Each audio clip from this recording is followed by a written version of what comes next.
باللہ من الشیطان اللعین الرجیم بسم اللہ الرحمن الرحیم الحمدللہ رب العالمین بارئ الخلائق اجمعین الصلاة والسلام علی سید الانبیاء والمرسلین وعلی آلہ الطیبین الطاہرین المعصومین اما بعد نہج البلاغہ اور ہماری ذمہ داریاں کے عنوان سے آج ہمارا یہ 8واں سیشن ہے۔ دعا کرتے ہیں اللہ سبحانہ وتعالی ہمیں اس کلام عظیم کو سمجھنے اور اس کو اپنی زندگیوں میں اپنانے کی توفیق نصیب فرمائے۔ جناب حارث حمدانی کو جناب امیر المومنین کے خطوط پہ گفتگو ہو رہی ہے اور آج فرمان کا 24واں حصہ یعنی 24ویں نصیحت کہیے، 24ویں ہدایت کہیے، 24واں حکم کہیے جناب امیر المومنین نے جناب حارث حمدانی کو لکھا۔ اور جناب امام کا فرمان یہ ہے کہ وَإِيَّاكَ وَمَقَاعِدَ الْأَسْوَاقِ فَإِنَّهَا مَحَاذِرُ الشَّيْطَانِ وَمَعَارِيزُ الْفِتَنِ۔ قابل دقت جملات ہیں۔ امام فرماتے ہیں کہ بازاری اڈوں میں اٹھنے بیٹھنے سے الگ رہو،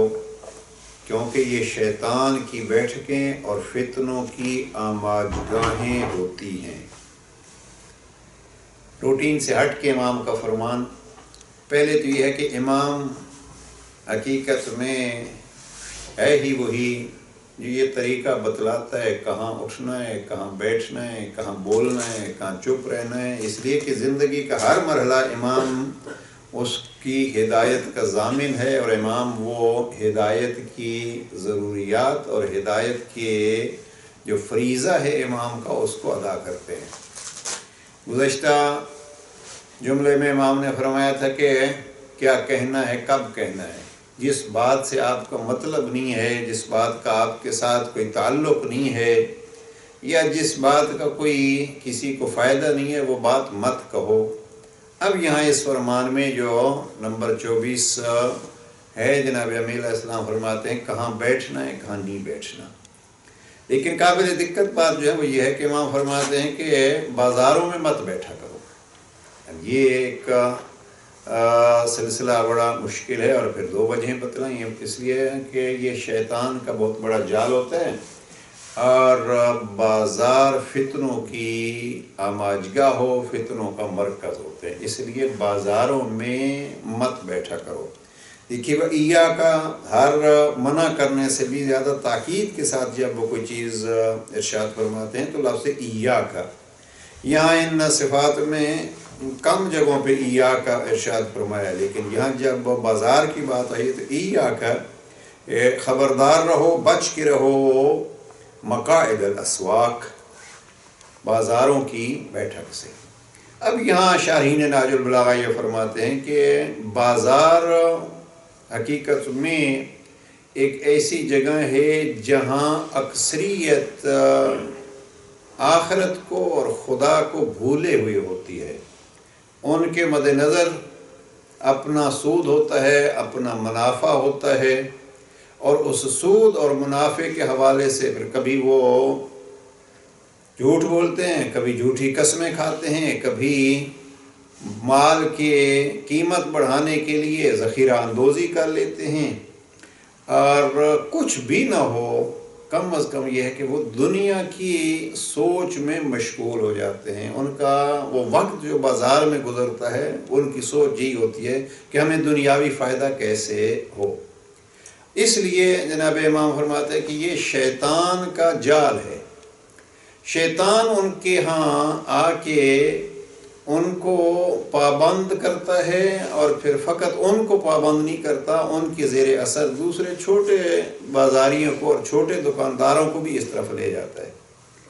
اور فتنے کیسے ہوتے ہیں؟ فتنے بھی یہی ہے کہ چونکہ ان کے پاس 4 پیسے آ جاتے ہیں اور ان 4 پیسوں کی وجہ سے وہ اپنے پیسے کی حفاظت کے لیے ممکن ہے بہت سوں کو ذلیل اور بہت سوں کو غربت کی طرف لے جائیں تاکہ ان کا سودا بک سکے۔ لیکن جو چیز انسان کو متوجہ کرتی ہے وہ یہ ہے کہ جناب امیر علیہ السلام نے کلی طور پر یہ حکم فرمایا ہے کہ مت بیٹھو اس میں۔ اب دوسری طرف آپ دیکھیں، اور یہ ہم نے خود ایسے بازار دیکھے ہیں جن بازار والوں کی مثلاً کچھ ایسے افراد سے آشنا ہیں جنہوں نے واقعاً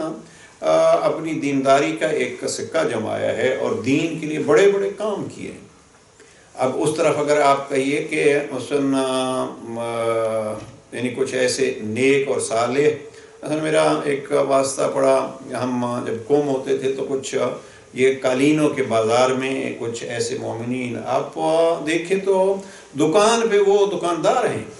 لیکن باقی ماحول میں آپ ان کو دیکھیں گے واجبات کے کس انداز سے پابند ہیں، خمس و زکوٰۃ کے کس انداز سے پابند ہیں، غربا کے کس انداز سے پابند ہیں۔ تو اب ہم ان کو جمع کیسے کریں گے؟ اس ایک چیز جو ہے وہ مد نظر رہے کہ جب شریعت کا کوئی ایک حکم ہوتا ہے تو وہ حکم اکثریت کی بنا پہ ہوتا ہے۔ یہاں اکثریت کو امام علیہ السلام مد نظر رکھ رہے ہیں، ورنہ یہ نہیں ہے کہ ہر بازاری معاذ اللہ جو ہے وہ جب وہاں بیٹھتا ہے تو شیطان اس پہ اپنا جال ڈالے ہوئے ہوتا ہے، اکثریت ہی ہوتی ہے۔ اور اس سے بھی بڑھ کے ایک اور نقطہ ہے جس کی طرف امام شاید توجہ دلا رہے ہیں، وہ یہ ہے کہ بیٹھو وہاں، لیکن جہاں بیٹھنا ہے پہلے خبردار ہو کے بیٹھو۔ ایاکا، امام نے کہا خبردار رہو، جب خبردار کیا تو اب یہاں بیٹھنا ہے تو خبردار ہو کے بیٹھو۔ اب جب خبردار ہو کے بیٹھیں گے، ہوشیار ہو کے بیٹھیں گے، متوجہ رہ کے بیٹھیں گے تو اب بیٹھک تو وہی ہوگی، لیکن چونکہ امیر المومنین نے متوجہ کیا ہے، امیر المومنین نے خبردار کیا ہے، لہٰذا وہ بیٹھیں گے اس خبرداری کے ساتھ، اور جب خبردار ہو کے بیٹھیں گے تو پھر شیطان کے جال سے محفوظ رہیں گے اور فتنوں کو اپنے آپ سے دور رکھیں گے۔ اب اس کی وجہ کیا ہو سکتی ہے؟ اور بھی بہت ساری وجوہ ہو سکتی ہیں، لیکن خلاصہ یہی جو چند چیزیں پیش کی ہیں۔ اب ان چیزوں کو اگر بڑے بازار میں ہو تو بھی کہا جا سکتا ہے، اور جیسے اس ہم دور سے گزر رہے ہیں، کوئی گھر میں بیٹھا ہو اور وہ بزنس میں یہ چیزیں سوچ رہا ہو تو اس کے لیے بھی یہی حکم ہوگا۔ اس لیے اسلام میں اور خود نہج البلاغہ میں ایک جملہ ہے کہ اگر آپ تجارت کرنا چاہتے ہیں تو تجارت سے پہلے فقہ سیکھیے، علم فقہ کو حاصل کیجئے تجارت کے ساتھ مربوط جو چیزیں ہیں۔ کیوں؟ اس لیے کہ ممکن ہے آپ کسی مسئلے کے نہ جاننے کی وجہ سے آپ کچھ ایسا کام کر بیٹھے جو آپ کے دین کے لیے خطرناک ہو۔ بہرحال اس سے زیادہ میرے خیال میں اس پہ ضرورت نہیں ہے گفتگو کی، لیکن تجارت میں بھی اسلام نے ساری جگہوں پہ ایک اصول رکھا ہے کہ ہوشیار رہو، شیطان آپ سے استفادہ نہ کرے بلکہ شیطان کو آپ اپنے آپ سے دور رکھو۔ اور بہرحال بازار جو ہیں وہ اب بازاروں کی صورتحال جیسے جیسے بگڑ رہی ہے، اس انداز سے شاید اس فرمان کی اہمیت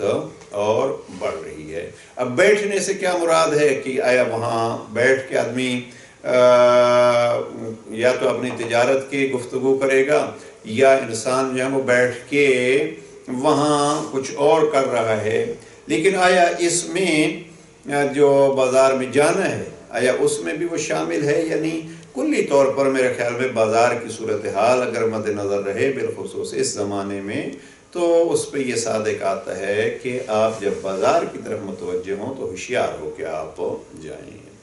تو یہ ہے ایک فرمان، اور یقیناً امام لکھ رہے ہیں تو اس وقت کے بازار امام کے مد نظر ہوں گے، اور آج بھی انہی اصولوں پہ اگر عمل کیا جائے تو وہی بازار انسان کے لیے۔ ایک حدیث میں دیکھ رہا تھا کہیں، جناب پیغمبر اکرم کا فرمان ہے، پیغمبر اکرم فرماتے ہیں کہ من سبح فیہا تسبیحتن کتب اللہ لہ الف الف حسنتن، اسی بازار میں اگر کوئی شخص بیٹھ کے سبحان اللہ کہتا ہے یا تسبیح خدا ادا کرتا ہے تو اس ایک تسبیح کے بدلے میں اللہ اس کے لیے 1,00,000 دروازے کھول دے گا، 1,000 دروازے جو ہیں وہ کھول دے گا۔ اس لیے اس سے اہمیت معلوم ہوتی ہے کہ جب جہاں ہر طرف فساد پھیلا ہو اور جہاں ہر طرف شیطان کا جال بچھا ہوا ہو، وہاں اگر کوئی انسان بچ جائے تو اس بچنے والے کا مقام اور اہمیت باقی عام افراد سے زیادہ ہوتی ہے۔ اس کے اختتام پہ انشاءاللہ کوشش کریں گے کہ ایسی چیزیں جو ذہن میں آتی ہیں تاکہ 5-7 منٹ جو ہیں وہ سوال کے ہو جائیں. آئندہ یہ روٹین اپنی جو ہے ذرا پابندی سے ہماری ہونی چاہیے کہ اگر کسی گفتگو کے کسی حصے پہ سوال ہوتا کہ اس کو ہم ڈسکس کر کے آگے جائیں. تو یہ ہے بازار کے حوالے سے. اور ایک بہت ہی مہم اخلاقی مسئلہ امام فرماتے ہیں اکثر ان تنظر الى من فضلت علیہ فإن ذلك من ابواب الشکر. اور جو لوگ تم سے پست حیثیت کے ہیں انہی کو زیادہ دیکھا کرو کیونکہ یہ تمہارے لیے شکر کا ایک راستہ ہے. عجیب امام نے دنیا میں میں اس کو کہتا ہوں کہ سکون کی زندگی گزارنے کے لیے ایک اصول بتلا دیا ہے. آج جو ہے وہ ہر طرف بے سکونی اور بے آرامی اور پریشانی اور غم. میں سمجھتا ہوں کہ ان غموں کا ایک حل ہے اس ایک جملے میں. یہ جو بیماریوں پہ بیماریاں ہیں اس میں وہ انسان کو لاحق ہیں. تو ان بیماریوں کا جیسے ہم بالخصوص اس وقت جو حالات ہیں جہاں ہم رہ رہے ہیں ڈپریشن کا اور ذہنی امراض کا ایک بہت بڑا حملہ ہے. اور بالخصوص یہ کرونا کا جو دور گزرا ہے تو اس میں اس پہ بہت اضافہ ہوا ہے. اب یہاں اس جملے کو دیکھیے جناب امام نے لفظ جو استعمال کیے ہیں کہ زیادہ دیکھا کرو کن کو فضلت علیہ جن پر آپ کو فضیلت دی گئی ہے جن سے آپ بہتر ہیں جن سے آپ افضل ہیں ان کو دیکھا کرو. اب یہ ایک خود یہ ہے کہ میں فلاں سے بہتر ہوں یا مجھے فلاں پہ فضیلت ہے یا جیسے مفتی صاحب نے ترجمہ کیا ہے فلاں مجھ سے جو ہے وہ پست حیثیت کے ہیں. اب فضلتا یعنی جن پر آپ کو فضیلت دی گئی ہے ان پہ دیکھو جو آپ سے کم ہیں ان کو دیکھو.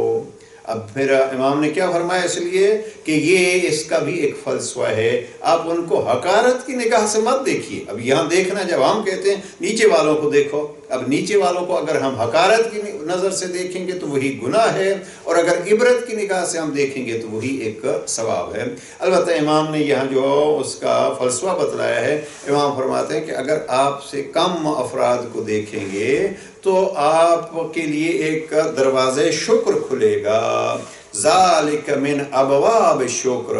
یہ شکر کے دروازے کا ایک کھلنا ہے یا یہ شکر کا ایک راستہ ہے. اب اس میں دو اعتبار سے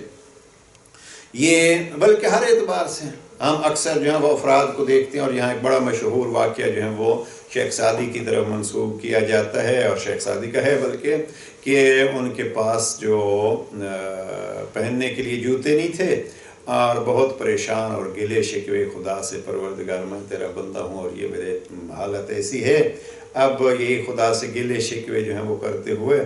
آخر میں کہیں دعوت میں جانا تھا تو نکل پڑے ننگے پاؤں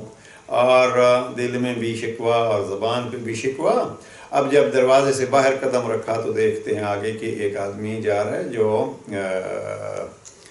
پاؤں ہی نہیں رکھتا. تو اب اس نے کچھ دیکھا یا اس نے کچھ کہا یا خود ذہن میں یہ تھا. اب اس کو دیکھا تو جناب سعدی جو ہے وہ پلٹ آئے سر سجدے میں رکھا. میں تو شکر تیرا گلہ کر رہا تھا کہ تو نے مجھے جوتے نہیں دیے. اب میں تیرا شکر ادا کر رہا ہوں کہ تو نے مجھے پاؤں تو دیے ہیں. اب یہ ہوتا ہے جناب امام کا مقصود یہ ہے کہ اپنے سے نیچے والوں کو دیکھو کہ آپ سے نیچے بھی ایسے افراد ہیں کہ جن کی زندگی آپ سے بھی مشکل ہے. یہ مالی طور پہ صحت کے اعتبار سے جو ہے وہ ہم اس کو دیکھ سکتے ہیں اور بہت سارے چیزیں جن پہ ہم رب سے گلہ کرتے ہیں اس گلے والی چیزوں کو بلکہ اگر ہم یہ کہیں کہ ہم اللہ سبحانہ و تعالیٰ سے جو ہے وہ کس کس پہ گلہ کرتے ہیں اور پھر اس گلہ کرنے والی چیزوں کا جو ہے وہ ہم دیکھیں کہ اس سے جو ہم گلہ کرتے ہیں تو اس سے نیچے کون کون سے افراد ہیں. میں نے کبھی کسی کتاب میں دیکھا تھا یہ ظاہراً ڈیل کارنیگی نے لکھا ہے کہ ایک آدمی جو ہے وہ اس کا بڑا کاروبار تھا اور کاروبار جو ہے اس کا نقصان ہوتا ہے اور اس کاروبار میں نقصان کی وجہ سے وہ بینک میں جاتا ہے قرض لینے اور وہ بینک اس کو قرض نہیں دیتا. اس نے اتنا یعنی اس کو مایوسی ہوئی کہ اس نے کہا اس شہر میں رہنے کا ہی کیا فائدہ. وہ یہاں سے اپنا سامان جو تھا وہ اٹھاتا ہے اور اسٹیشن کی طرف جانے لگتا ہے، تو راستے میں ایک سڑک عبور کرنی اور وہ ٹریفک لائٹ آ گئی۔ ٹریفک لائٹ پہ یا یہاں جو پیڈسٹرن لائٹ تھی اس پہ یہ رکا، تو اس کے ساتھ ایک آدمی آ گیا جس کے دونوں پاؤں نہیں تھے، وہ لکڑی کے ایک چیزیں چھوٹی چھوٹی ٹکڑے اٹھائے ہوئے اور اس کا سہارا لے کے وہ راستہ چل رہا تھا۔ وہ کہتے ہیں کہ جب لائٹ پہ ہم رکے ہوئے تھے، میں بھی رکا ہوا تھا، وہ بھی رکا، اس نے مجھے ہیلو کہا اور پھر مجھے کہتے ہیں کہ کتنا اچھا موسم ہے اب، اور خوش اور اپنے اس ایک مسرت کے ساتھ مجھے اس نے سلام کیا۔ یہ اب میں سوچ رہا تھا کہ اس کے پاس نہ چلنے کا ذریعہ ہے اور نہ اس کے پاس پاؤں ہیں، اس کو تو اس بھری کائنات میں جو ہے اور اسی شہر میں اس کو تو دھوپ اچھی لگ رہی ہے اور اس دھوپ کو اس نے ایک ذریعہ بنا لیا ہے، اس موسم کو اس نے ذریعہ بنا لیا ہے اپنے کسی خوشی کے اظہار کا۔ تو میں سارا کچھ ہونے کے باوجود ایک مالی نقصان ہوا ہے، تو اس نقصان کی وجہ سے اس شہر سے بھی گلا اور اس شہر والوں سے بھی گلا، بلکہ وہ چونکہ مسلمان تو نہیں تھا، ہم کہیں کہ خدا سے بھی گلا۔ تو اس صورت میں انسان اگر اپنے ان سے نیچے کو دیکھے تو بہت ساری زندگی کی مسرتیں اسے نظر آئیں گی، سہولتیں اسے نظر آئیں گی، اور پھر جب یہ سہولتیں اسے نظر آئیں گی تو یہ ذریعہ بنے گا اللہ کے شکر کا۔ اور البتہ یہاں جناب امام علیہ السلام کی اسی فرمان کے ضمن میں اگر دوسرے پہلو کو دیکھا جائے کہ یہ تو ہے کہ آپ مادیات میں، دنیاوی سہولیات میں اپنے سے نیچے والے کو دیکھیں، لیکن روحانیات میں اپنے سے اوپر والوں کو دیکھیں، اس لیے کہ کہیں ایسا نہ ہو کہ انسان اپنی عبادتوں پہ فخر کرنے لگے۔ ہم اکثر یہ ہوتے ہیں 4 سطریں لکھ لیں اور پھر جناب ہم نے سمجھا ہم نے دین کو جو بہت بڑا سہارا دے دیا ہے، 2 سجدے کر لیے تو ہم نے سمجھا ہم بڑے عبادت گزار بن گئے۔ اسی طریقے پہ ہم مثال دے سکتے ہیں، ہم نے بہت سارے افراد جو ہیں وہ دیکھے ہیں کہ 2 4 6 سال انہوں نے کچھ کیا تو پھر گننے لگتے ہیں، ہم نے اللہ کے لیے یہ کیا، ہم نے اللہ کے لیے یہ کیا، اللہ نے ہمارے لیے کیا کیا ہے۔ لہذا اس کے لیے جو ہے وہ اپنے سے اوپر والوں کو دیکھنا چاہیے، معنویات میں، روحانیات میں اپنے سے اوپر والوں کو دیکھنا چاہیے، تاکہ انسان کا سفر عبودیت اور بہتر رہے اور کہیں اس کو اپنی عبادت کی وجہ سے غرور اور تکبر کی مرض لاحق نہ ہو جائے۔ اب یہاں اس لیے شاید اللہ سبحانہ وتعالیٰ نے قرآن مجید میں انبیاء کے قصے بیان کیے، اور انبیاء کے قصوں میں جو ہیں وہ کہ ان کی یا اولیاء اللہ کے قصے جو ہیں وہ یہ ہے کہ ان کی روحانی بلندی کتنی ہے، اور بلکہ کبھی کبھی وہ ضرورت ہے کہ یہیں عرض کرتا جاؤں کہ جیسے جناب امام علیہ السلام نے بازار میں بیٹھنے والوں کا جو ہے وہ خبردار کیا ہے، ایسی نہج البلاغہ ہی میں جناب امیر علیہ السلام نے کچھ افراد کے بیٹھنے کا حکم بھی دیا ہے۔ جیسے جناب قسم ابن عباس کو مکہ کا گورنر تھے اور ان کو کہا کہ علماء کے ساتھ بیٹھا کرو۔ جناب مالک اشتر کو خط نمبر 53 میں جو ہے وہاں یہ بتلایا فرمایا کہ علماء کے ساتھ بیٹھا کرو، یعنی اگر آپ روحانی واقعاً روحانی افراد سے بیٹھیں گے تو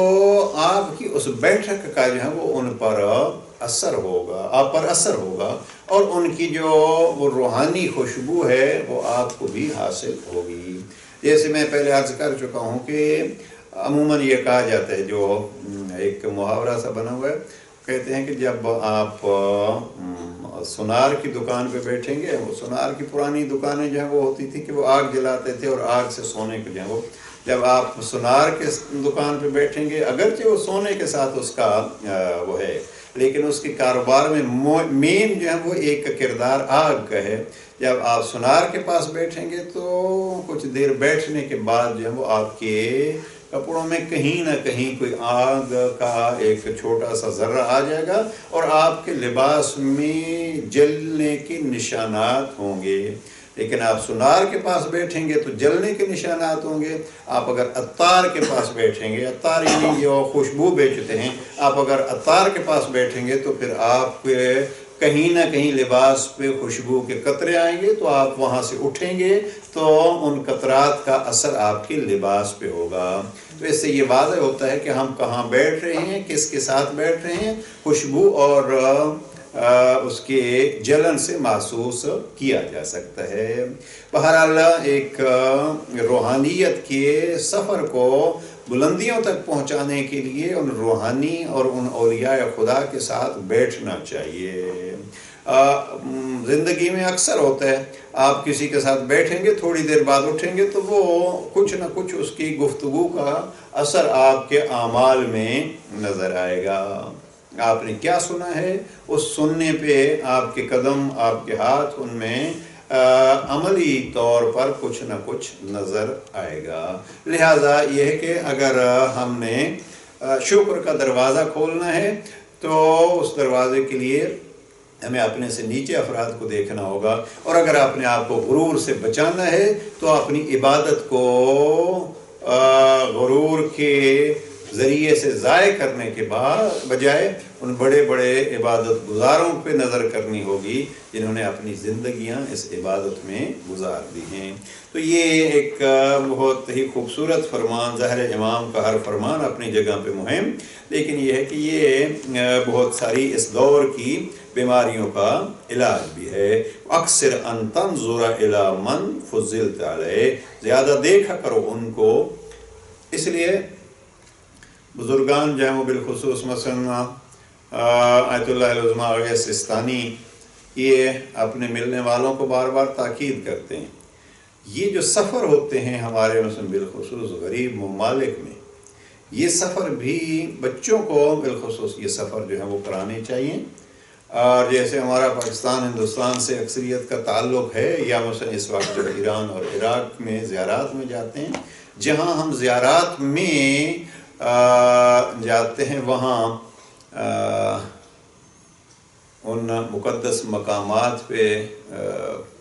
کسی کا جملہ اصل میں ذہن میں آ رہا ہے زیارات کے حوالے سے بھی، کہ وہ کہتے تھے اپنے آپ کو جو ہے وہ یہ مت سمجھا کرو کہ زیارات پہ آپ گئے تو جیسے آپ نے کار واش میں جو ہم اپنی گاڑی لے گئے اور آپ نے دھلوا لی تو ساری صفائی ہو گئی. نہیں، اس زیارات میں جا کے اپنے اندر کو صاف کرنا ہے. اور اسی طریقے پہ اندر کی صفائی کا ایک ذریعہ یہ ہے کہ جب ہم زیارات پہ جائیں تو وہ جو دکھی افراد ہیں انہیں دکھی افراد کا بھی ایک زیارت کا اہتمام ہو. جیسے گزشتہ سیشن میں یہ ڈسکس ہوتی رہی کہ علماء کے ساتھ ملنا جلنا ہو، اسی طریقے پہ غربا. البتہ یہ ہے کہ اب زیارت کے لیے جو ہے وہ مین تو چونکہ زیارت کا سلسلہ ہوتا ہے، لیکن یہ الگ چیزیں کی جا سکتی ہیں علماء کے لیے کے ساتھ ملنا جلنا. مجھے یاد ہے کہ آیت اللہ العظمیٰ یہ فیاض یہاں تشریف لائے تو ان کے فرزند سے ملاقات ہوئی، تو ایسے گفتگو میں نے عرض کیا کہ ہم کبھی حاضر نہیں ہو سکے، کوشش کرتے ہیں کہ علماء بزرگان کے جو وہ مزاحم نہ ہوں، ان کو ڈسٹرب نہیں کریں. بڑا خوبصورت جملہ فیاض کے فرزند نے فرمایا، نہیں یہ ایک طریقہ ہوتا ہے جس طریقے سے آپ کو بزرگان کی عظمت کا ایک اظہار اور ان کے محبت کا ایک اظہار کر رہے ہوتے ہیں. یعنی یہ ادب کا طریقہ یہ ہے کہ آپ جائیں تو یہ مزاحم ہونا نہیں ہوتا، ڈسٹرب کرنا نہیں ہوتا، بلکہ ان کی احترام کی ایک نشانی ہوتی ہے. یہی سلسلہ میں بالخصوص جو ہے وہ یہ گزارش کروں گا کہ ہم اپنے ممالک میں جائیں اور اپنے ممالک میں جو ہے بالخصوص ان پہ نظر رکھیں کہ جو ہم سے نیچے ہیں. تو یہ ایک دروازہ شکر کا ہمارے لیے یقیناً کھلے گا. اللہ سبحانہ و تعالیٰ ہمیں یہ توفیق دے کہ ہم اپنے لیے شکر کا دروازہ اس فرمان امام کے مطابق کھول سکیں. اگلے جملے میں امام نے ایک فقہی مسئلہ بتلایا ہے، اور میں نے گزشتہ سیشن میں تفصیل سے عرض کیا تھا کہ نہج البلاغہ سے کس حد تک ہم فقہ لے سکتے ہیں. یہاں امام فرماتے ہیں وَلَا تُسَافِرْ فِي يَوْمِ جُمْعَةٍ حَتَّى تَشْهَدَ الصَّلَاةَ، جمعہ کے دن جمعہ کی نماز سے پہلے سفر نہ کیا کرو مگر یہ کہ آپ نماز پڑھ لیں، یعنی نماز پڑھ کے سفر کریں، نماز پڑھنے سے پہلے جو ہے وہ آپ کہیں اور مت جائیں۔ الا فاصلا فی سبیل اللہ، ہاں کہیں جہاد کا سلسلہ ہے تو اس جہاد کے لیے فی سبیل اللہ جنگ کے لیے آپ کو جانا ہے تو آپ جا سکتے ہیں۔ او فی امر تعذر بہ، یا کسی ایسے کام کی وجہ سے کہ جو لازمی ہے، جس کو چھوڑنے کی صورت میں بہت بڑا نقصان ہوتا ہے۔ تو یہ دو صورتوں میں آپ جمعے سے پہلے سفر کر سکتے ہیں، ورنہ آپ جمعے سے پہلے سفر مت کیجئے۔ اب یہ ایک فقہی مسئلہ ہے، اور اس فقہی مسئلے کو ہماری جو بہت مشہور کتاب ہے شرائع الاسلام، ہماری ایک کتاب ہے محقق مرحوم کی، اور مختصر سی کتاب ہے احکام فقہ کی، لیکن اس میں اصول بیان ہوئے۔ اب شرائع الاسلام کی ایک شرح لکھی ہے شیخ محمد حسن نجفی نے، جن کو کہتے ہیں صاحب جواہر الکلام۔ ان کی کتاب کا نام ہے جواہر الکلام، اور جواہر الکلام 43 والیومز میں ہے۔ اب 43 جلدوں میں یہ اس شرائع الاسلام کی شرح ہے۔ اب اس کی 11ویں جلد میں انہوں نے اس مسئلے کو چھیڑا ہے، اور یہ فرمان امام بھی انہوں نے پیش کیا ہے کہ نماز جمعہ سے پہلے جو ہے وہ سفر، بلکہ انہوں نے واضح لکھا ہے کہ امام کے اس فرمان کے مطابق سفر حرام ہے کہ آپ،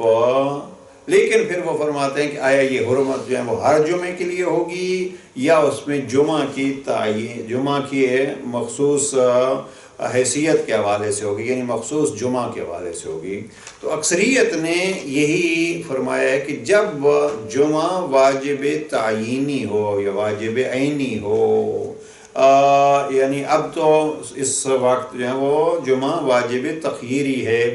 آپ کو ظہر اور عصر میں اختیار ہے، آپ ظہر پڑھیں یا جمعہ پڑھیں، اور اس صورت میں یہ واجب تخییری ہے۔ لیکن جب واجب تعینی ہوگا، جب امام وقت موجود ہوں، تو اس صورت میں نماز جمعہ جو ہے وہ واجب ہوگا، اس وقت اختیار نہیں ہوگا کہ یہ، اور اختیار نہیں تھا جب زمانہ۔ تو اکثریت نے یہ کہا کہ یہ امام نے جو حرمت کا کہا ہے، یہ حرمت اس صورت میں ہوگی جب یہ واجب عینی ہو یا واجب تعینی ہو۔ اور وہاں اس میں پھر کافی ساری بحث کی ہے، اور جمعے کی اہمیت پہ بھی اسی کے ضمن میں علماء کرام نے بہت کچھ لکھا ہے۔ اور جمعے کی اہمیت میں ایک حدیث جو ہے وہ میں دیکھ رہا تھا کہ بڑی مشہور حدیث ہے، یقیناً آپ سب جو ہیں اس سے آگاہ ہیں، وہ یہ ہے کہ جمعے کے متعلق کہ جمعہ حج کے قائم مقام ہے، جو حج سے محروم ہے، یہ پیغمبر اکرم صلی اللہ علیہ وآلہ وسلم کا یہ فرمان ہے، علیک بالجمعہ فإنہا حج المساکین، آپ پر جمعہ لازم ہے اور جمعہ کا خیال رکھو، فعلیک بالجمعۃ فإنہا حج المساکین، جمعہ جو ہے وہ مساکین کا حج ہے۔ اب یہ قابل دقت حدیث ہے کہ پیغمبر اکرم نے جمعہ کی نماز کو یا جمعہ کو حج کے ساتھ تشبیہ دی ہے دو اعتبار سے۔ ایک تو یہ واضح ہو گیا کہ جو افراد حج پہ نہیں جا سکتے ان کے لیے تسکین کا ذریعہ ہے، اور شریعت نے یہ نہیں کہا کہ اب آپ حج پہ نہیں جا سکیں گے تو آیا گویا آپ نے کچھ نہیں کیا، نہیں، حج کا ایک اور ذریعہ جو ہے وہ آپ کو مہیا کیا جا رہا ہے، اور یہ حج المساکین کیا ہے، جمعہ۔ دوسرا یہ ہے کہ جمعہ اور حج کا آپس میں کیا ایک تعلق ہے، میں اس چیز پہ خصوصاً وہ آپ حضرات کی توجہ دلاؤں گا، اور یہ بہت مہم چیز ہے ہمارے لیے کہ ہم فقط ثواب کی نگاہ سے دیکھتے ہیں کہ ثواب، چونکہ ایک آدمی کے پاس پیسہ نہیں ہے، وہ قدرت نہیں رکھتا، حج اس پہ واجب ہی نہیں ہے، واجب نہیں ہے تو وہ کہیں یہ کہے کہ وہ کاش میں بھی حج پہ جا سکتا، تو اس کے لیے جمعے میں شرکت کرنا یہ حج کا ثواب ہے۔ لیکن دوسری طرف جو ہے وہ جو جمعے کا فلسفہ ہے وہی فلسفہ حج کا ہے۔ اب حج کا اور جمعے کا فلسفہ ایک ہے، اس حوالے سے اس کا ثواب اس کا ثواب ہے، حج کا ثواب اگر وہاں نہیں جا سکتے تو آپ جمعے سے لے سکتے ہیں۔ اب وہ فلسفہ کیا ہے، خود لفظ جمعہ جو ہے اس میں یہ ہے کہ وہاں مومنین کا اجتماع ہوتا ہے، وہاں مومنین جمع ہوتے ہیں، وہاں مومنین اکٹھے ہوتے ہیں، اب اکٹھے ہونے کا شریعت نے عجیب ایک اہتمام کیا ہے، اور وہ یہ ہے کہ ہفتے میں ایک دن ہو، اور اس ایک دن میں بھی 3 میل کے اندر اندر مومنین جو ہیں وہ جمع ہوں، اور پھر کیا ہے، جو خطیب ہو اس کے لیے بھی حکم یہ ہے کہ وہ دوسرے خطبے میں خصوصیت کے ساتھ پہلے خطبے میں گفتگو کرے تقویٰ کی، یعنی لوگوں کو آمادہ کرے کہ وہ اللہ کی بات سنیں، اور دوسرے میں یہ ہے کہ مومنین کے مسائل اس وقت کا زمانے کے جو حالات ہیں ان پہ گفتگو کرے۔ یہی فلسفہ جو 2 خطبوں کی صورت میں، یہی فلسفہ حج کی صورت میں، کہ حج میں دنیا بھر سے چیدہ افراد اور مستحق افراد اور صاحب قدرت افراد جو ہیں وہ وہاں آتے ہیں، اور اگر دنیا بھر کے افراد آ کے وہاں حالات حاضرہ پہ اور مسلمانوں پہ گفتگو کریں اور اس کا حل سوچیں۔ البتہ گفتگو کا فقط یہ نہیں ہوتا کہ گفتگو کرتے رہیں، گفتگو کا یہ ہے کہ یہاں ڈسکس کریں، گفتگو کریں اور اس کا حل سوچیں اور اس پر عمل ہو۔ تو عرض کرنے کا مقصد یہ تھا کہ حج کا فلسفہ اور جمعے کا فلسفہ قریب قریب ہیں۔ ابھی ہمارے ہاں جمعے کا بھی وہ فلسفہ میرا خیال میں عجیب سا سلسلہ ہو گیا ہے کہ ہم فقط اس میں جمعے کی نماز ہی تک، اور ہم نے سورہ جمعہ پڑھ لی ہے، اور ہم نے دعائے ندبہ پڑھ لی ہے، اور ہم نے جو جمعے کا فلسفہ ہے 3 میل کے اندر اندر لوگ اکٹھے ہوں، آیا ہماری ان نمازوں سے اور اس انداز سے جو یعنی دوڑ کے آتے ہیں، ہم نے دیکھا آج جو ہے وہ جمعے کے بالخصوص جس ملک میں ہم رہ رہے ہیں وہاں چونکہ جمعے کی چھٹی ہوتی نہیں ہے، تو اس حوالے سے ٹائم بڑا محدود ہوتا ہے۔ ذرا مولانا صاحب نے جمعے کا خطبہ جو ہے وہ لمبا کیا تو اعتراضات شروع ہو گئے۔ البتہ جمعے کا خطبہ مولانا صاحبان کو بھی لازمی نہیں ہے کہ پھر اگلا جملہ جو ہے اس پہ آئے گا جناب امیر علیہ السلام کا، کہ اگر کوئی آدمی آپ کو مل جائے تو ایسے نہیں ہے کہ ہم نے آج ساری باتیں آج ہی اس کو سنانی ہے، جتنا مختصر کرو گے اتنا جو ہے وہ آپ کی بات زیادہ مؤثر ہوگی۔ بہرحال جمعے کی اہمیت اپنی جگہ پہ ایک بہت بہترین موضوع ہے، اور جناب امیر علیہ السلام نے اس فرمان میں جمعہ کی اہمیت سے آگاہ کیا ہے۔ اگر امام عصر جو وقت کا امام موجود ہو تو وہ واجب ہوتا ہے، تو اس سے معلوم یہ ہوتا ہے کہ خود ایک مہم چیز ہے، اور اگرچہ امام کے غیبت کی صورت میں واجب تخیری ہی صحیح۔ جیسے میں نے کئی دفعہ عرض کیا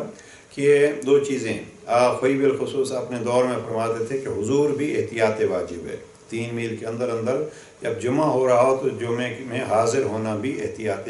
واجب ہے۔ اور دوسری چیز جو جمعے کے حوالے سے یہ ہے کہ شرفاء لوگ، اس دور میں بھی ہم نے بہت سارے دیندار لوگ دیکھے ہیں، فلاں جو ہے وہ نماز جماعت کا اور نماز جمعہ کا بڑا پابند ہے۔ ایک دوسرے کی پہچان یہ ہوتی ہے کہ لوگ جو ہیں وہ نماز جمعہ میں شریک ہوتے ہیں۔ پیغمبر اکرم کی زندگی کو آپ دیکھیں تو پیغمبر اکرم بھی پوچھتے تھے اگر کوئی نماز جمعہ میں شامل نہیں ہوتا کہ کیا خیر تو ہے اس کو، آیا مسافر ہے، آیا مریض ہے، اور اگر کچھ نہیں معلوم ہوتا تو تنہائی میں پیغمبر اکرم جاتے تھے کہ خدا نہ کرے اس کے لیے کوئی ایسا مسئلہ آ گیا ہے۔ بہرحال جمعے پہ زیادہ گفتگو ہو گئی، ایک سلوات پڑھ لیجیے محمد و آل محمد۔ اللهم صل على محمد وآل محمد وعجل فرجهم۔ فرمان نمبر 27 جو یہاں ہم نقل کر رہے ہیں حارث حمدانی کے خط سے، اس میں جناب امام فرماتے ہیں وَأَطِعِ اللَّهَ فِي جَمِيعِ أُمُورِكَ فَإِنَّ طَاعَةَ اللَّهِ فَاضِلَةٌ عَلَى مَا سِوَاهَا۔ تمام کاموں میں اللہ کی اطاعت کرو۔ مختصر ترین جملہ اور جناب امیر علیہ السلام کا ایک مفصل دستور العمل۔ تمام کاموں میں اللہ کی اطاعت کرو، اس لیے کہ فَإِنَّ طَاعَةَ اللَّهِ فَاضِلَةٌ عَلَى مَا سِوَاهَا،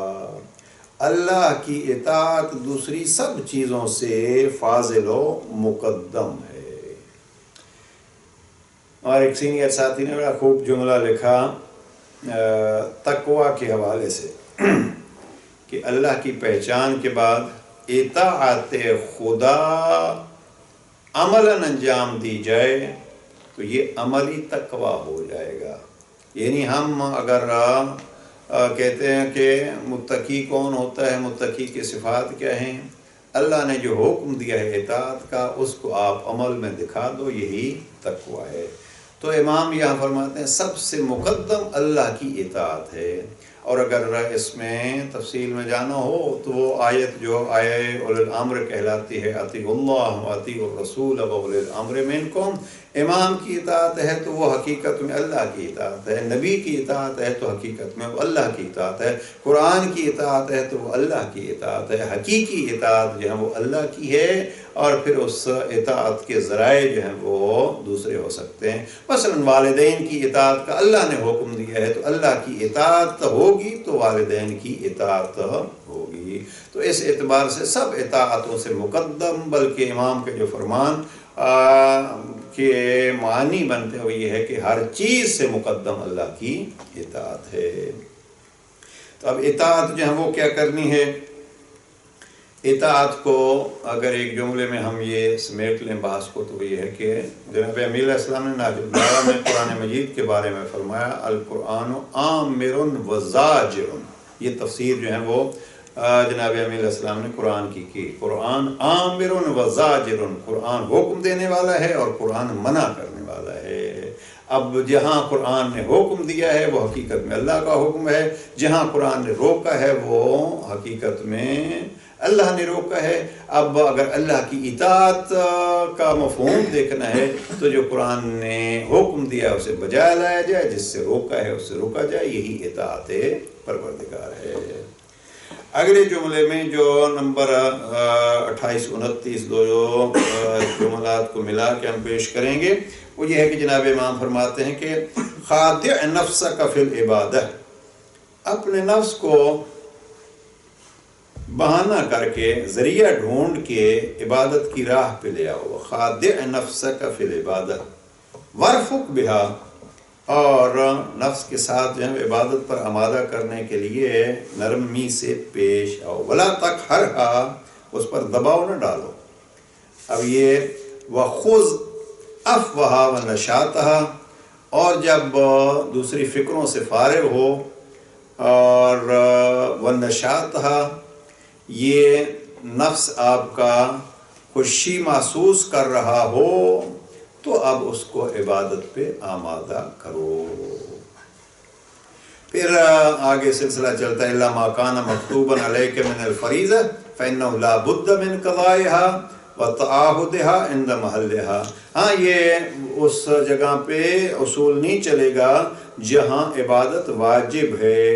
یہ ان کی تو دوسری بات ہے، انہیں تو بہرحال ادا کرنا ہے اور وقت پر ادا کرنا ہے۔ یہ بہت ہی دلچسپ فرمان ہے، اور بالخصوص جوانوں کی تربیت کے لیے جو ہمیں یہ اپنی ذات کے لیے بھی اور جوانوں کی تربیت کے لیے بھی، یعنی دو حصوں میں ہم عبادت کو تقسیم کریں گے، ایک عبادت واجب ہے اور ایک عبادت مستحب ہے۔ واجب عبادت تو بہرحال آپ کو کرنی ہے، لیکن مستحب عبادت میں اپنے نفس پر بھی سختی نہیں کیجیے اور دوسروں پر بھی سختی نہیں کیجیے، یعنی اس کو آمادہ کیجیے عبادت کے لیے، اس کو مجبور نہیں کیجیے عبادت کے لیے۔ آمادہ کرنے کا کیا ہے؟ بعض شارحین نہج البلاغہ نے تفصیل لکھی ہے، وہ یہ ہے کہ اس کو بتلائیے آپ یہ کرو گے تو اس کا یہ ثواب ہوگا، نماز شب کے لیے آپ اٹھو گے تو یہ برکتیں ہوں گی، نماز واجب آپ اول وقت پہ پڑھیں گے تو آپ کو یہ ثواب ملے گا اور اس کی یہ بہتری آپ کی اس دنیا میں ہوگی۔ کسی نہ کسی ذریعے سے اس کو آپ آمادہ کریں، سختی نہیں کریں بلکہ نرمی کے ساتھ اپنے نفس کو اس طرف لے آئیں تاکہ وہ عبادت کی طرف راغب ہو۔ یہی چیز میں عرض کرتا ہوں، اور بزرگان جو ہیں وہ فرماتے ہیں کہ یہی طریقہ جو آپ کو جناب امیر علیہ السلام نے اپنے نفس کی تربیت کے لیے بتلایا ہے کہ واجب تو اپنے مقام پر، لیکن مستحبات میں آپ ان چیزوں کو مد نظر رکھیں، سختی نہیں کریں، تو یہی چیز اولاد کی تربیت کے لیے بھی جاری ہو سکتی ہے۔ البتہ اولاد کی تربیت کے لیے پھر وہ واجبات میں سختی جو وہ نفس پہ تو آدمی کو سختی کرنی ہے، خواہ آپ واجب کی حد تک ہی رہیں، لیکن آیا وہاں اولاد کے ساتھ کس حد تک آپ سختی کر سکتے ہیں؟ اس کی ایک الگ تفصیل ہے، اس لیے کہ بزرگان یہ فرماتے ہیں کہ اگر آپ کی سختی سے وہ اولاد اور بغاوت کی طرف جاتی ہے تو پھر اس سختی کا کوئی فائدہ نہیں ہے، آپ پھر خاموشی اختیار کیجئے، جس حد تک آپ پیار سے دعوت دے سکتے ہیں وہ دعوت دیجئے۔ یہ چونکہ ہمارے ایشین کلچر میں جو ہے یہ سختی کا زیادہ پہلو پایا جاتا ہے، یہاں جس معاشرے میں سوسائٹی میں ہم ہیں یہاں سارا کچھ آزاد ہے اور ہمارے طرف جو ہے وہ ساری پابندی ہے، اس لیے بین ہونا چاہیے۔ جب ایک جوان ہو جاتا ہے اور وہ بالغ ہو جاتا ہے، اسلامی تربیت کو اصول یہ ہے کہ اس کو آپ اپنے ایک ایڈوائزر کے حوالے سے، مشاور کے حوالے سے اس کے ساتھ گفتگو کیجئے۔ بہت سارے لوگ جو ہیں وہ اس میں پھر پریشان ہو جاتے ہیں کہ جی ہمارے بچے کا یہ ہو گیا اور ہمارے بچے کا وہ ہو گیا۔ بھئی آپ کی جو ذمہ داری تھی، آپ کی جو ڈیوٹی تھی، آپ نے وہ ادا کی ہے۔ اب جملہ ایک جناب امیر علیہ السلام کا نقل کروں تربیت ہی کے حوالے سے، اگرچہ یہ نفس کی تربیت کا ہے یہ فرمان جو ہم نقل کر رہے ہیں، لیکن عمومی طور پر اولاد کی تربیت کے لیے امام علیہ السلام فرماتے ہیں کہ ایک حد سے زیادہ فکر مند مت ہو، اس لیے کہ جو آپ کی اولاد ہے وہ یا اللہ کے ولی ہیں یا اللہ کے دشمن ہیں۔ اگر اللہ کے ولی ہیں تو پھر اللہ ان کا خیال رکھے گا، اور اگر آپ اللہ کے دشمن ہیں تو پھر آپ اللہ کے دشمن کے لیے اتنے پریشان کیوں ہوتے ہیں؟ ہماری کوشش وہی ہونی چاہیے کہ اپنی اولاد کو آپ اللہ کا بندہ اور اللہ کا ولی بنائیں، اس کو اللہ کا دشمن بننے سے بچائیں۔ اللہ سبحانہ و تعالی ہمیں اس کی توفیق دے کہ ہم کلام امیر المومنین کو واقعاً اپنی زندگیوں میں استعمال کر سکیں۔ السلام علیکم ورحمۃ اللہ وبرکاتہ۔